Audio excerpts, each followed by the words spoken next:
Hello everyone, आज हम लोग प्रूफ करने वाले हैं एक थ्योरम जो कि चैप्टर नंबर 2 पाइथागोरस थ्योरम का है। इस थ्योरम का नाम है property of an angle bisector of a triangle. यानी इसमें एक रे रहेगा जो कि ट्राइंगल के किसी एक एंगल को क्या करेगा, बाइसेक्ट करेगा।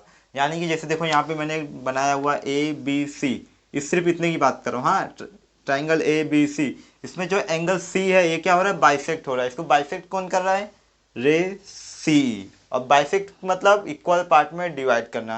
कि जैसे देखो इस, जैसे मान लो कि ये था 60 डिग्री का एंगल था हमारा, तो ये रे सी क्या किया, इसको इक्वल पार्ट में डिवाइड कर दिया, यानी 30-30। तो इसे ही कहते हैं हम लोग बाइसेक्ट होना, इक्वल पार्ट में डिवाइड होना। तो जो रे सी है क्या कर रहा है, इसे इक्वल पार्ट में डिवाइड कर रहा है। और साथ ही इसके अपोजिट में जो साइड है, इसके अपोजिट में कौन सा साइड है, देखो साइड ए बी, यानी इसके सामने जो ए बी है इसे इससे भी डिवाइड कर रहा है। और किस रेशियो में डिवाइड कर रहा है, बचे हुए दो साइड। अब इस साइड को छोड़ के बाकी कौन सा दो साइड बचा है, साइड सी ए और साइड सी बी के रेशियो के इक्वल में डिवाइड कर रहा है। देखो यहाँ पे स्टेटमेंट बोला। हाँ, एक बात ये भी याद रखना कि जब भी आपके एग्जाम में ये आएगा, किसी भी एग्जाम में, तो सिर्फ और सिर्फ ये स्टेटमेंट दिया रहेगा। तो इस स्टेटमेंट को रीड करके आपको पहचानना होगा कि ये कौन सा थियरम है, कौन सा प्रॉपर्टी है, ये आपको पहचानना होगा। ये नहीं लिखा रहेगा कि property of an angle bisector of a triangle, ये नहीं दिया रहेगा। सिर्फ और सिर्फ ये स्टेटमेंट दिया रहेगा, जैसे बीपीटी थियरम का दिया रहता है। तो क्या बोल रहा है इसमें, the bisector of an angle of a triangle divide the side opposite. यानी कि जो एंगल का बाइसेक्टर है, इसका बाइसेक्टर क्या है, सी। ये क्या कर रहा है, एंगल के अपोजिट में जो साइड है ए बी, उसको क्या कर रहा है, डिवाइड कर रहा है। फिर आगे क्या है, to the angle in the ratio of remaining side. किस रेशियो में डिवाइड कर रहा है इसको, जैसे जिस रेशियो में डिवाइड कर रहा है किसके बराबर है, बचे हुए दो साइड के। यानी कि इसके अलावा कौन सा साइड बचा है, साइड सी ए और साइड सी बी के रेशियो के बराबर में डिवाइड कर रहा है। यानी कि देखो यहाँ पे गिवन में क्या है, पहले in triangle A B C है, bisector of angle C intersects segment A B in the point ई।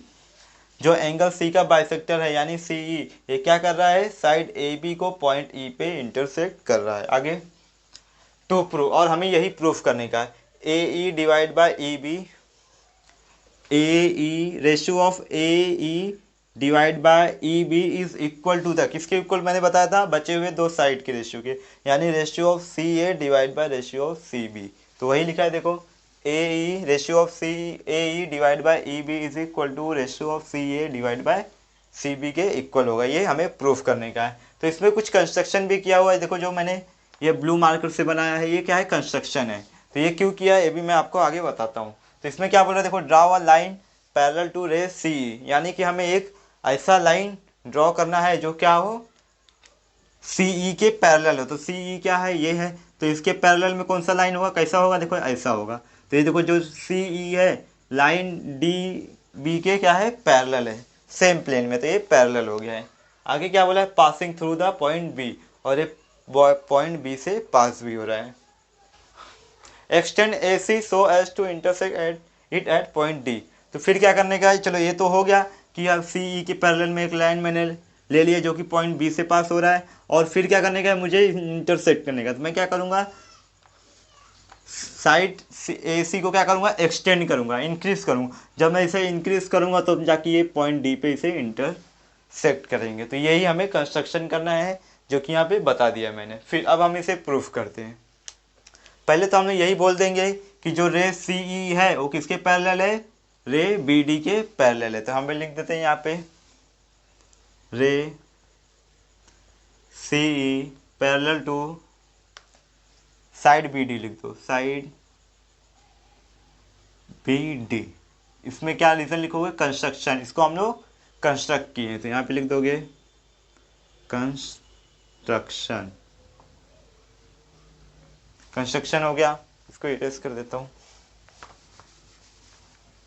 अब एक बात ध्यान दो, यहाँ पे जब भी दो ट्रांसवर्स, जब भी दो पैरेलल लाइन क्या हो, देखो ये दो लाइन क्या है, पैरेलल है, एकदम सेम प्लेन में। और जब भी दो लाइन पैरेलल हो और उनका एक ट्रांसवर्सल हो, तो मान लेता हूँ जो ए डी है ये क्या है, इसका ट्रांसवर्सल है। यानी कि ऐसा है, देखो ऐसा है, ये दो लाइन क्या है, पैरेलल है, और जो ये लाइन है ए डी, इसका जो है ट्रांसवर्सल हो। जब भी ऐसा होता है तो क्या होता है, यहाँ पे करेस्पॉन्डिंग एंगल फॉर्म होता है। यानी कि ये देखो यहाँ पे ये एक एंगल हो गया, और ये पूरे की बात हो रही है, यहाँ ये एंगल हो गया। तो यहाँ पे क्या होता है, पूरे नहीं, सिर्फ और ये ले लो, सी ले लो। हाँ, तो यहाँ पे क्या हो रहा है, यहाँ पे भी एक एंगल फॉर्म हो रहा है और यहाँ पे भी एक एंगल फॉर्म हो रहा है। और ये कैसे फॉर्म होता है, फॉर्म हो रहा है जब क्या हो रहा है, दो पैरेलल लाइन पे एक ट्रांसवर्सल है। तो ये क्या है हमारा, एडी क्या है हमारा, ट्रांसवर्सल है। तो ये क्या होगा, यहाँ पे करस्पॉन्डिंग एंगल फॉर्म होगा। तो और आपको पता ही है, जब भी दो पैरेलल लाइंस हो और उसमें एक ट्रांसवर्सल आ जाए तो जो करस्पॉन्डिंग एंगल फॉर्म होता है वो क्या होता है, कॉन्ग्रुएंट होता है। यानी कि मैं बोल सकता हूँ कि AD is a transversal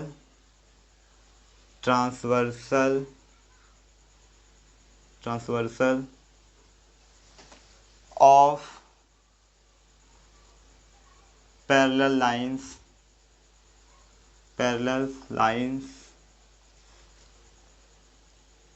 CE and BD। जो पैरेलल लाइन सी और बी डी है उसका क्या ट्रांसवर्सल है, हमारा ए डी क्या है, ट्रांसवर्सल है। तो क्या फॉर्म होगा, अल्टरनेट एंगल। यानी कि जो एंगल ई सी बी होगा किसके कॉन्ग्रुएंट होगा, एंगल सी डी बी के कॉन्ग्रुएंट होगा। तो यहाँ पे लिख दोगे, तो यहाँ पे लिखता हूँ मैं थोड़ा, angle E C B congruent to angle C D B. क्यों कॉन्ग्रुएंट है, क्योंकि ये क्या है, हमारे करस्पॉन्डिंग एंगल है। तो यहाँ पे लिख दोगे इक्वेशन 1 और रीजन में लिख दोगे करस्पॉन्डिंग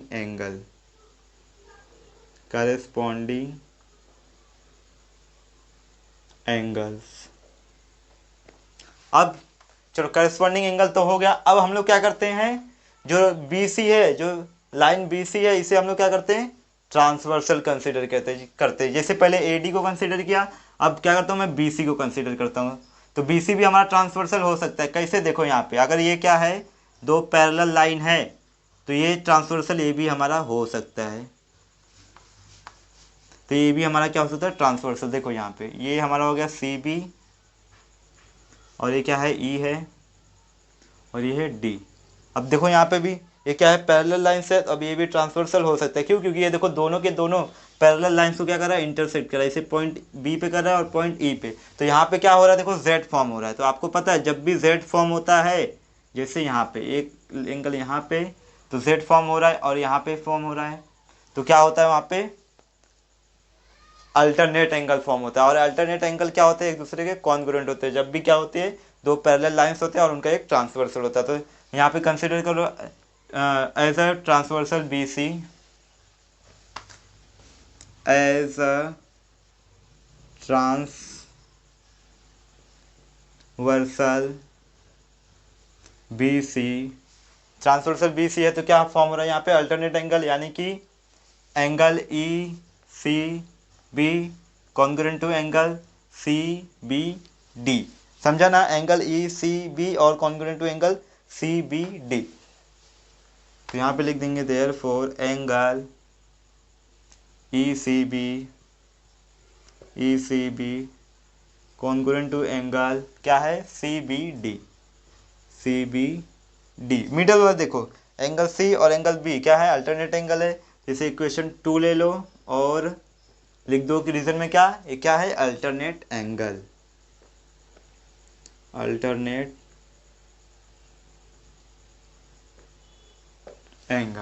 हाँ, अब ये दो तो हो गया, लेकिन क्वेश्चन में ऑलरेडी एक चीज बोला हुआ है, क्या, the bisector of an angle of a triangle divide the side opposite.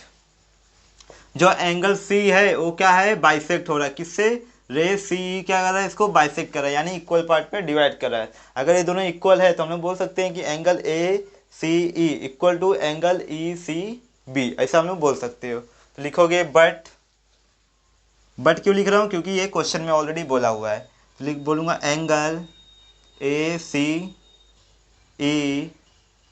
Congruent to angle ECB। ये क्या है, क्वेश्चन में ऑलरेडी बोला है, तो इसे लिख दो गिवन। इक्वेशन 3 ले लो, लिख दो पहले और बोल दो कि गिवन है ये, क्योंकि ये ऑलरेडी स्टेटमेंट में ही बोला है कि ये क्या है, बाइसेक्टर है। फिर अब यहाँ पे ध्यान से देखो, जो एंगल ACE है किसके कॉन्ग्रुएंट है, ECB के। और जो ये ECB है, देखो यहाँ पे भी एंगल ECB और यहाँ पे भी एंगल ECB है, यानी कि जो ये ECB है इन दोनों के बराबर है और ये जो ई सी बी है इसके भी बराबर है, यानी कि मैं बोल सकता हूँ इक्वेशन नंबर 1 2 3 से कि जब ये दोनों भी तीनों भी क्या होंगे, एक दूसरे के इक्वल होंगे। क्यों? क्योंकि तीनों में देखो एक एंगल क्या है, कॉमन है। अब ये तीनों कॉमन है कि सबके इक्वल है, तो ये सब भी क्या होंगे, एक दूसरे के इक्वल होंगे। तो हम यहाँ पे बोल सकते हैं कि जो एंगल सी बी डी होगा वो किसके इक्वल होगा, एंगल सी डी बी के इक्वल होगा। तो यहाँ पे लिखोगे angle C D B equal to angle C B D. क्यों? क्योंकि ये जो ए सी ई है किसके इक्वल है, ई सी बी के, और ई सी बी किसके इक्वल है, ए दोनों के इक्वल है। देखो ई सी बी। तो बोल सकता हूँ from equation 1 2 and 3, from 1 2 and 3 क्या होगा, ये दोनों भी क्या होंगे, इक्वल होगा। या फिर सिर्फ इक्वेशन 1 और 2 भी बोलोगे तो भी चलेगा। Angle C D B equal to angle C B D. अब आप लोग सोच रहे होंगे कि इन दोनों को इक्वल प्रूफ करने की क्या ज़रूरत थी। बताता हूँ क्या ज़रूरत थी। क्यों? क्योंकि हमें ये प्रूफ करने का कि ये जो रेशियो है इसके इक्वल है कि नहीं। देखो आप लोगों ने आइसोसेलेस ट्रायंगल में पढ़ा होगा कि उसमें जो दो एंगल इक्वल होते हैं तो उसके अपोजिट साइड जब होते हैं वो भी क्या होते हैं, इक्वल होते हैं। यानी कि देखो जब ये एंगल इसके इक्वल है तो इनके जो अपोजिट साइड होंगे वो भी क्या होंगे, इक्वल होंगे। किसमें पढ़ा है हम लोगों ने, आइसोसेलेस ट्रायंगल थ्योरम में पढ़ा है। तो इसके अपोजिट में कौन सा साइड है, देखो इसके अपोजिट में ए है, सी डी है, और इसके अपोजिट में कौन सा साइड है, ये है सी बी। यानी कि जो सी डी होगा वो किसके इक्वल होगा, सी बी के इक्वल होगा। तो इधर लिख सकता हूँ therefore C B equal to C D. इसे इक्वेशन 4 ले लो। अब इसको करने के बाद अब हम लोग कौन सा थियरम अप्लाई करेंगे, BPT theorem, basic proportionality theorem. अब आप लोग के माइंड में आ रहा होगा कि इसमें कहाँ हम लोग बेसिक प्रोपोर्शनैलिटी थियरम अप्लाई करेंगे। तो सुनो, हम लोग बीपीटी थियरम कहाँ अप्लाई करते हैं, जिस ट्राइंगल में कोई एक लाइन उसके मतलब कि कोई एक लाइन ट्रायंगल के किसी साइड से पैरेलल होती है, तब ये हम लोग थ्योरम अप्लाई करते हैं। तो अब सोच रहे होंगे कि इसमें कहाँ कोई साइड पैरेलल है, तो मैं दिखाता हूँ कहाँ पैरेलल है। देखो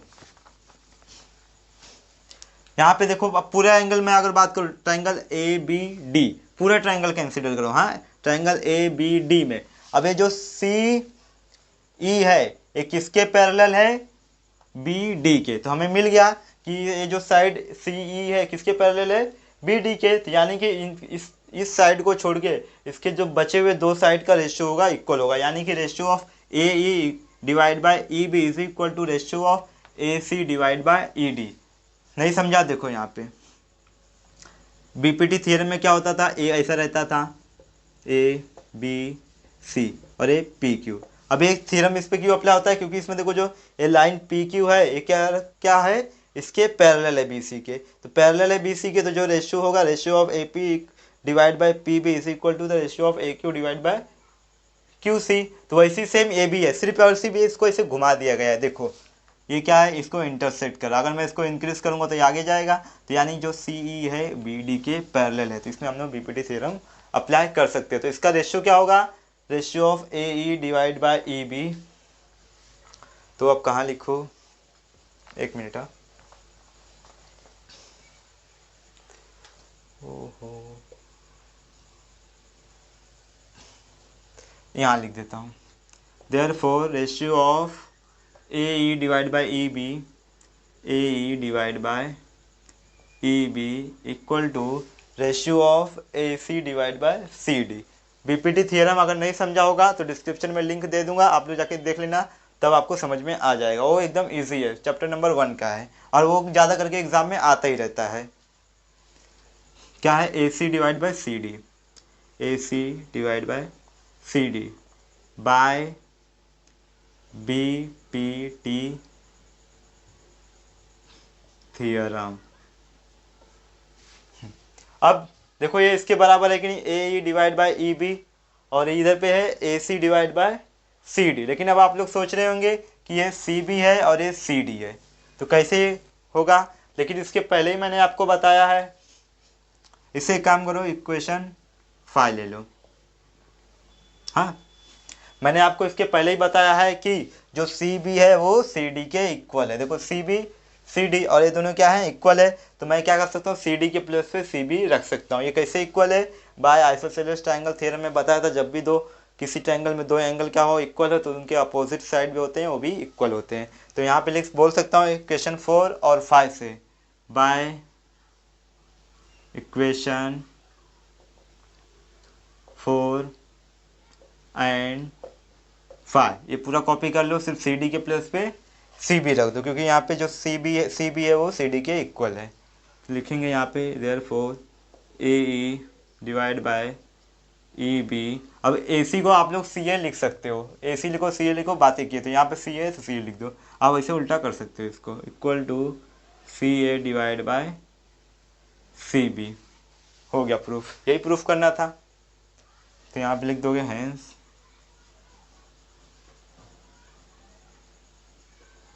प्रूव इट।